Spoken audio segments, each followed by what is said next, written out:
আসসালামু আলাইকুম। আমি স্বপ্না। আশা করছি সবাই ভালো আছেন। আমি আমার এই চ্যানেলটিতে আমার ইউএসএর যাত্রার বিভিন্ন অভিজ্ঞতা অলরেডি আপনাদের সাথে শেয়ার করেছি। আমি দেখতে পাচ্ছি যে অনেকেই আমার কাছে বিভিন্ন বিষয়ে জানতে চাচ্ছেন। আমি যতটুকু জানি, আমি যেহেতু ইমিগ্রেন্ট হয়ে দেশে এসেছি, আমার হাসব্যান্ড আমার জন্য এপ্লাই করেছিল। সুতরাং আমি শুধুমাত্র আমার যেই ব্যক্তিগত অভিজ্ঞতাটা আছে সেটাই শেয়ার করছি। আমি একটি প্রশ্ন এর মধ্যে পেয়েছি, একজন আপু আমাকে একটি প্রশ্ন করেছে। আমার মনে হলো যে এই বিষয়ে আমি এর আগেও ভিডিওতে কথা বলেছি। তারপরও যেহেতু উনি জানতে চাইছে, তার মানে হচ্ছে আমার ভিডিওতে হয়তো কোথাও আ আমি ক্লিয়ার করতে পারিনি বিষয়টা। সেটা হচ্ছে, আমরা যখন ইন্টারভিউ কমপ্লিট করি এবং ভিসা কালেক্ট করব আ কোন স্থান থেকে? সাধারণত আমরা জানি যে আমরা সরাসরি ইন্টারভিউতে দূতাবাসে অ্যাটেন্ড করলেও আমাদের যে ভিসাটা আছে, ইউএসএ ভিসাটা, সেটা বিভিন্ন ভিসা সেন্টার থেকে কালেক্ট করতে হয়, সরাসরি এম্বাসি থেকে নয়। এটা আমরা অলরেডি জানি।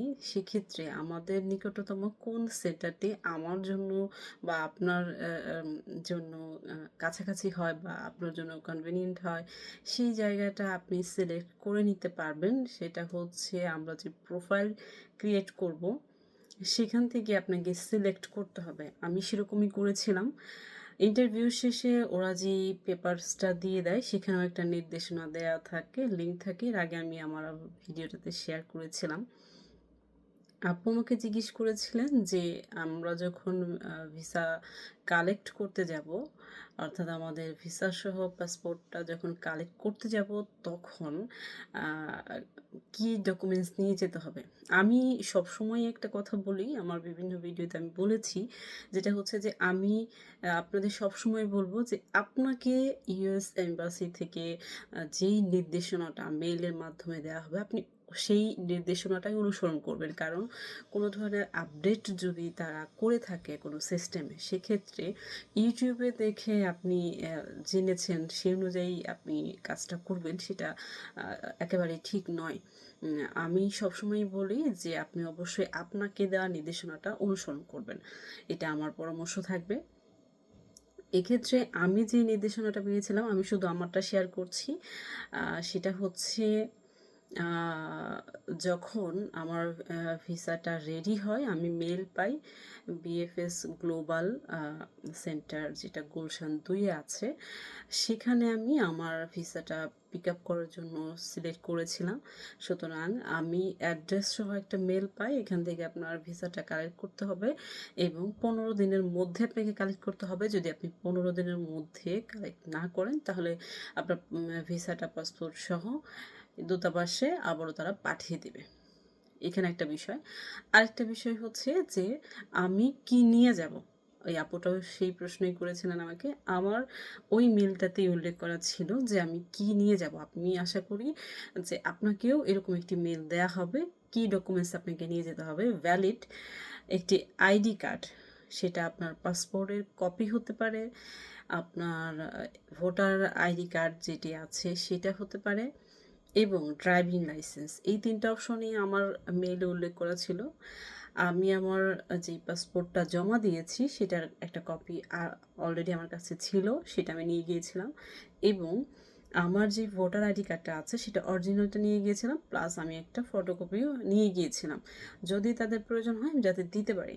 যেহেতু আমি এর আগে এই ধরনের কোনো আম উম ভিডিও দেখিনি যে আসলে কি নিয়ে যেতে হয়। সুতরাং আমি নিয়ে গিয়েছিলাম, যেই মেইল পেয়েছিলাম সেই মেইল অনুযায়ী আমি আমার ডকুমেন্টসটা নিয়ে গিয়েছিলাম। আমি আশা করছি যে যখন আপনি ভিসা পাবেন, তখন আপনার ভিসা যখন রেডি হবে, প্রিন্ট হয়ে যাবে, তখন আপনাকে মেইলে জানিয়ে দেওয়া হবে যে আপনি কী নিয়ে যাবেন, কোথা যেই জায়গা থেকে আপনি সিলেক্ট করেছেন সেখান থেকে নেওয়ার জন্য কতটা সময় পাবেন। আশা করছি যে আমার কে যে প্রশ্ন করেছিলেন যে আপুটা, আমি তার প্রশ্ন উত্তরটা দিতে পেরেছি। আর আরেকটি বিষয়, সেটি হচ্ছে, এই আপুটাই আমাকে প্রশ্ন করেছিলেন যে কিভাবে সেন্টারগুলো সিলেক্ট করব।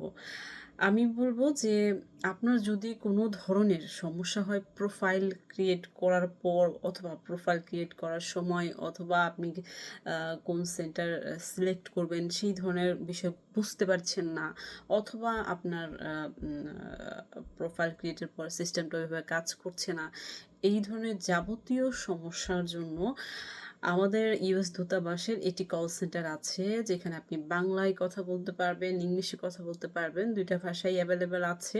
ওরা সাধারণত আমি যখন এসেছি তখন সকাল ৯ টা থেকে বিকেল ৪টা পর্যন্ত ওদের কল সেন্টারটা অ্যাভেলেবেল থাকে, এবং আপনি অবশ্যই প্রোফাইলটা ক্রিয়েট করবেন। আপনার যেই পাসপোর্টটি আপনি জমা দিবেন ভিসার জন্য, আপনার যেই পাসপোর্টের মেয়াদ আছে সেই পাসপোর্টটা দিয়েই আপনি আপনার প্রোফাইলটা ক্রিয়েট করবেন, এবং ওদের কাছে এই পাসপোর্ট নাম্বারটা আপনি যখন শেয়ার করবেন তখন ওরা বলে দিতে পারবে আপনার প্রোফাইলে কী ধরনের প্রবলেম হয়েছে, অথবা যদি আপনি বুঝতে না পারেন যে আপনি কোন অপশনে যাবেন তারাও সেটা দিক নির্দেশনা দিয়ে দিবে। আপনাকে কোনোভাবেই ইউটিউবের হেল্প নিতে হবে না। আপনি সরাসরি ওদের সাথে কথা বলে আপনি আপনার প্রবলেমটা সলভ করতে পারবেন। আমি সবসময় পরামর্শ দিব, যদি কোনো ধরনের প্রবলেম হয় ওদের কল সেন্টারে কথা বলে দেন আপনি আপনার পরবর্তী কাজগুলো করতে পারেন। এটা আপনার জন্য বেস্ট হবে। ধন্যবাদ সবাইকে, ভালো থাকবেন।